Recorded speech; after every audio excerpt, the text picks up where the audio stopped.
ফটিকছড়ি বাসী গো, ও ভাই সবার মাঝে সালাম দিছে এমপি সরওয়ার আলমগীর ভাইয়া গো।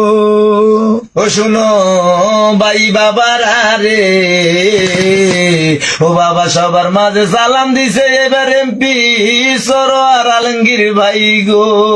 আরে তোমরা নি দেখা সরে আমার আলমগীর ভাইয়া রে, শুনো ফটিকছড়ি বাসী রে, সবার মাঝে সালাম দিছে সরওয়ার আলমগীর ভাই।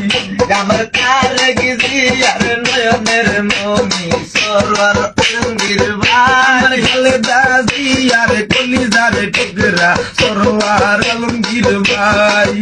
আবার ফটিকছড়ির নয়নের মনি সরওয়ার আলমগীর ভাই। বলব ভাইয়ার কলিজার টুকরা সরওয়ার আলমগীর ভাই, আমার ফটিকছড়ি ভাই।